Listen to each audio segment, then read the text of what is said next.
Good morning, Central Illinois, and happy Saturday. Thanks for being with us this morning. I'm Caroline Reese alongside meteorologist Olivia Colon, and I feel like we're a broken record, but we just need that rain a little bit. We do. We're getting sunshine today. We're bringing the sun this morning since it's still dark outside, but you're absolutely right. We need some rain. We have a chance for it today, but we'll see how well our chances hold up. As far as current temperatures go, though, right now we're sitting in the upper 60s, low 70s for some areas. Some of us in the low 60s. 60 degrees up in Watsika, Danville, 61 for Champaign, 67 in Mattoon and Shelbyville, 69 for Decatur, 71 in Jacksonville, 7 degrees in Springfield. So a really nice range there in temperatures. I'll tell you, though, these are much warmer than they were yesterday. In fact, for some areas, it's 12 to 15 degrees warmer than this time yesterday. On top of that, things are breezy,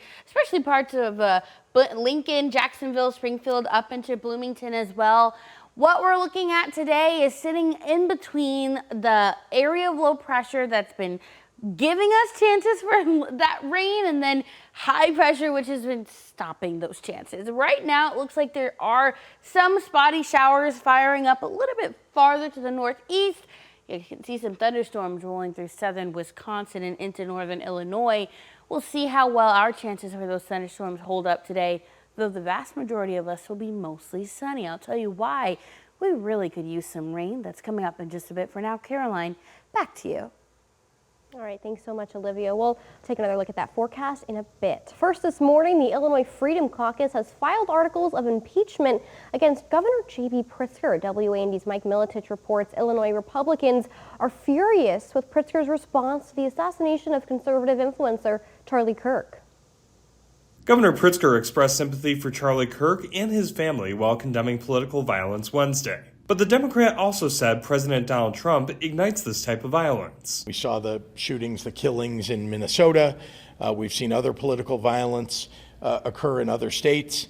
And I would just say it's got to stop. And I think there are people who are fomenting it in this country. I think the president's rhetoric often foments it. Republicans have criticized Pritzker's increased attacks on the GOP over recent years, including a moment when Pritzker said Republicans cannot know a moment of peace earlier this spring. Many are upset that Pritzker blamed their party's leader for the rise in violence following Kirk's death. For him to say these things for political gain is unacceptable, because that's what this is all about.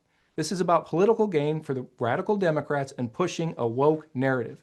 And they'll do tantamount to anything to get that done, including assassinating conservatives at college campuses. A majority of the Illinois House would need to vote to impeach Pritzker before a trial could start in the Senate. But the Freedom Caucus will face a stiff challenge with the Democratic supermajority in the House. Representatives Adam Niemerg and Chris Miller say they know Democrats have no desire to impeach Pritzker, and they argue Democrats are complicit in the governor's actions. Just the rhetoric that's non-stop about being Nazis, about being fascists. I mean, that includes people like me. You know, I'm a farmer from downstate Illinois.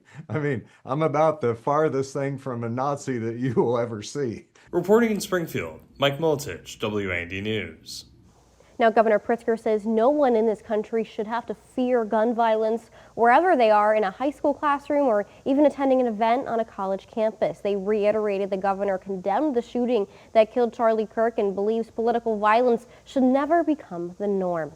And now we know, after a 33-hour manhunt, a suspect in custody in connection with the killing of Charlie Kirk. 22-year-old Tyler Robinson was arrested after he allegedly confessed to his father.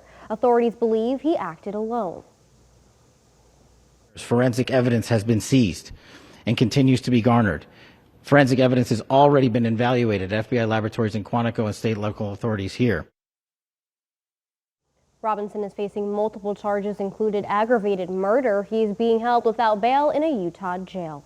And now the widow of Charlie Kirk, Mrs. Erica Kirk, addressed her husband's assassination for the first time last night. She thanked Vice President J.D. Vance and the Second Lady for their support in bringing Charlie back home. She remembered all of the love her husband had for their family, his faith, and his mission.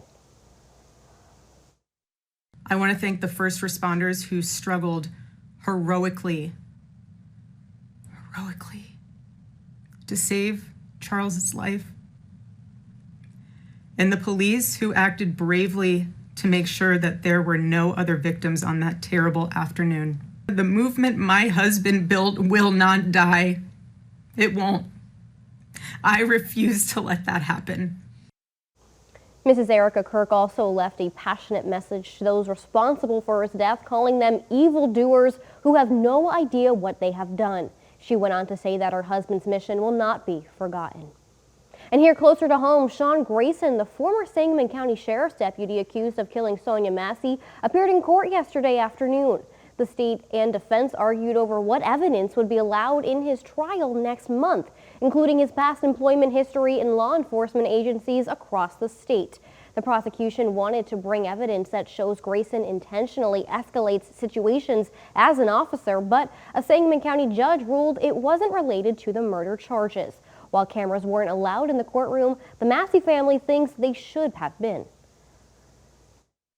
Because I think what he did was on a body camera footage and everybody saw it, and I think it speaks for itself.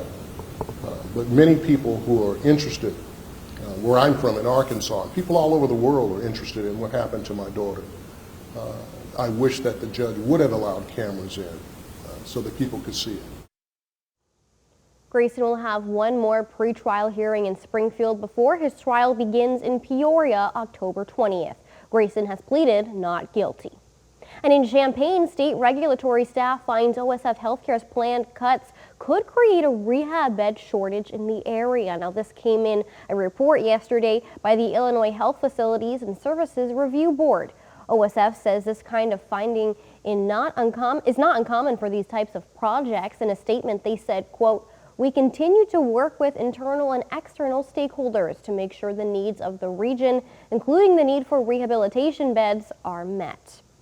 Well, still ahead this morning, a month and a half left until trick-or-treaters fill neighborhoods, how inflation is affecting costumes and Halloween candy this year.